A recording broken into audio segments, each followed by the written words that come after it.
सबसे पहले प्रेम शुक्ला जी, आपने सुना कि कौन से 5 मुद्दे महाराष्ट्र के चुनाव प्रचार में हमारे सामने आए। कौन सा मुद्दा ऐसा है कि जिस पर महायुति की सारी नजरें टिकी हुई है?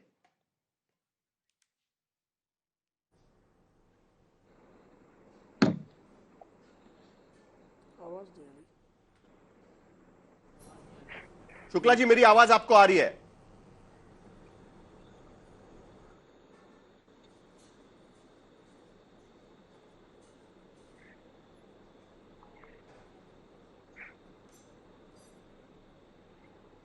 चलिए, प्रेम शुक्ला के पास आवाज पहुंचेगी, तब तक अतुल लोंढे से शुरू करते हैं। कैसे चैलेंज करेंगे आप? कौन से मुद्दे, जो 5 मुद्दे हमने गिनवाए थे, उसमें से कौन से मुद्दे पर आपकी दारोमदार है? आज राहुल गांधी की प्रेस कॉन्फ्रेंस हुई थी मुंबई में, पूरा ध्यान तो अडानी की तरफ था। बाकी महाराष्ट्र के लिए क्या लेकर आए आप महाविकास आघाड़ी की तरफ से?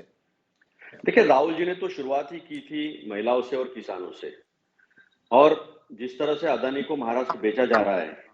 देखो, व्यापार करने के लिए किसी को मनाही नहीं है, लेकिन लूटमार करने के लिए जरूर मनाही है।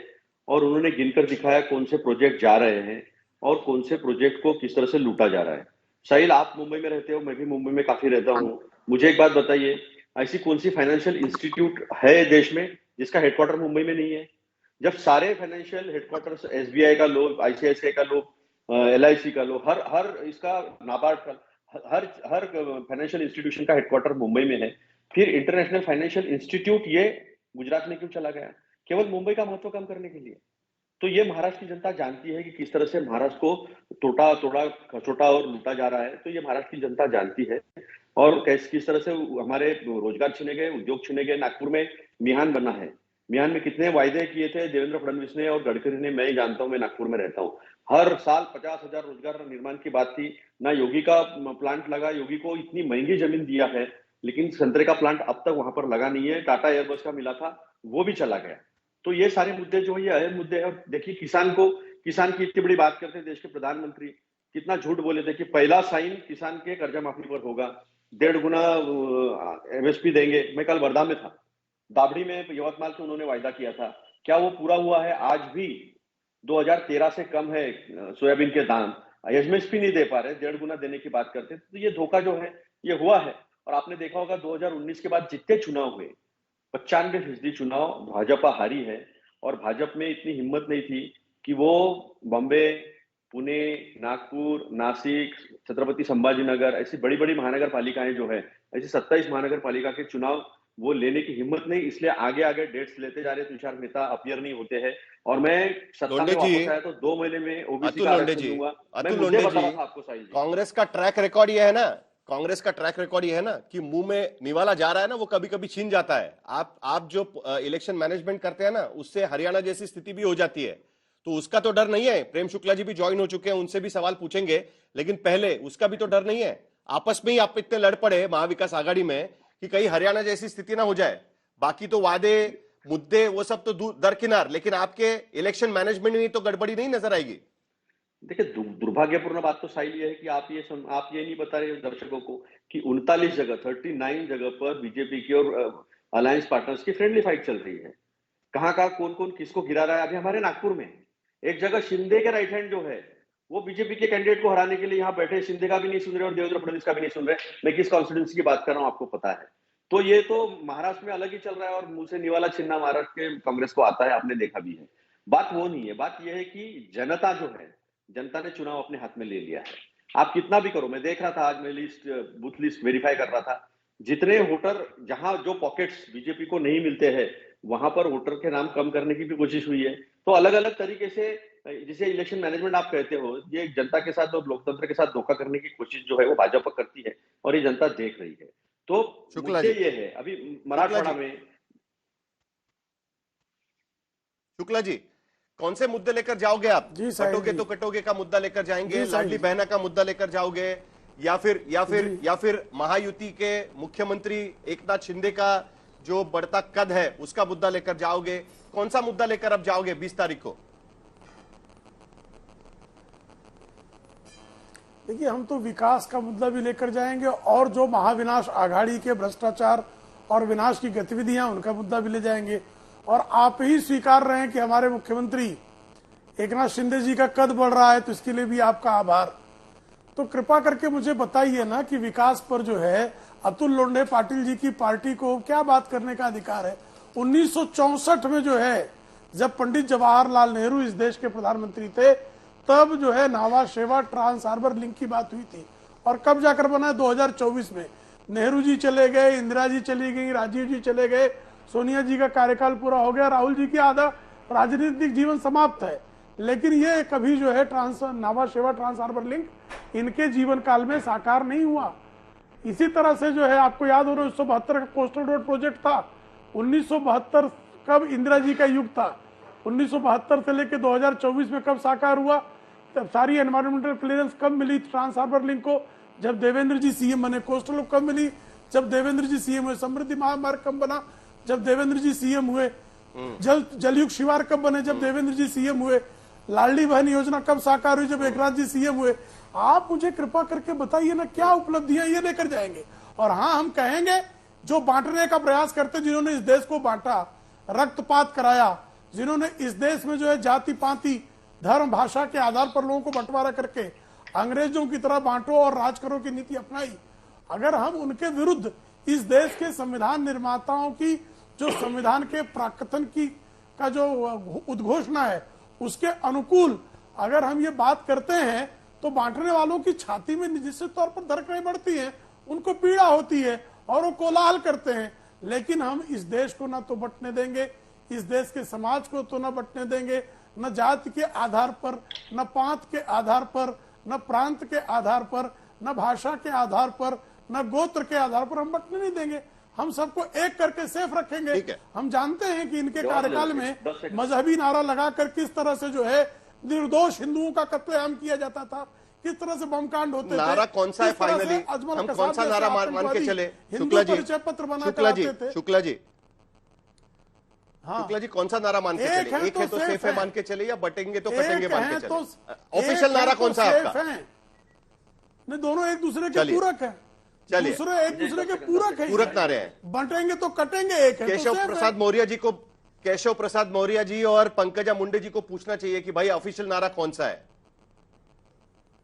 दोनों को समझ में आ गया है, दोनों समझते हैं और दोनों ने स्पष्ट भी किया। दोनों को समझ में आ गया है। सही। चलिए, अतुल लोंढे जी, दोनों ने स्पष्ट भी किया। अतुल लोंढे जी जवाब दे दीजिए 10 सेकंड में, फिर आशुतोष के पास भी मुझे जाना है, संगीत रागी जी भी हमारे साथ है, उनके पास भी जाना है। लेकिन शुक्ला जी, कहीं ऐसा ना हो जाए कि अब 15-20 साल के बाद हमें मुंबई गोवा हाईवे के बारे में यही उदाहरण देने पड़े, जिस तरीके से हमको ट्रांस हार्बर लिंक के बारे में उदाहरण देने पड़ रहे कि 25-30 साल तक वो बना ही नहीं। खुद नितिन गडकरी बोल चुके हैं, कहीं उसका उदाहरण नहीं देना पड़े। पक्का बनेगा? नहीं, हमारे कार्यकाल में बन जाएगा। चलिए, निश्चित। चलिए लोंढे जी, जवाब दे दीजिए। साहिल, ऐसा है कि गारंटीड शुक्ला, इन्हें सबकी एनवायरमेंटल क्लियरेंस मिल गई है। सिर्फ अरबी समंदर में छत्रपति शिवाजी महाराज जो हमारा दैवत है, हमारा अभिमान है, स्वाभिमान है, वहीं की परमिशन नहीं मिल रही। जल पूजन हो गया, उसके बाद कुछ नहीं हुआ। हाँ, टेंडर वगैरह निकला है, जिनको जो फायदा होना है उन्होंने फायदा किया है। इनको यही नहीं समझ में आया कि मालवन में पुतला गिरा छत्रपति शिवाजी महाराज का, हमारे स्वाभिमान पे, अभिमान पे और सम्मान पे ठेस पहुंची। अभी तक देवेंद्र फडणवीस ने उसकी माफी नहीं मांगी है। तो छत्रपति शिवाजी महाराज के बारे में ये क्या सोचते हैं, महाराष्ट्र की जनता अच्छे से जानती है। इनको अभी तक परमिशन नहीं मिले हिंदू मिल में डॉक्टर बाबा साहब अम्बेडकर का स्मारक बनाने के लिए। 2013 में हमने एक्विजिशन करके दिया था, आज तक कुछ हुआ नहीं है। तो ये मन में कुछ अलग, पेट में कुछ अलग और दिमाग में कुछ अलग रख के जो बात करते हैं, ये महाराष्ट्र की जनता बहुत अच्छे तरीके से समझती है। ये विकास की बात धीरे से, पहले से विकास इतना ही नाम लेंगे, फिर विकास गांडो थे के हो जाता है और बराबर हिंदू मुसलमान पर आएंगे, बराबर बटेंगे तो कटेंगे पर आएंगे। फिर अजीत दादा क्या कहते हैं? तो मैं एक ही बात कहूंगा, नवाब मलिक आपको मुबारक, इकबाल मिर्ची आपको मुबारक। शुक्ला जी, कुछ जवाब देना है आपको?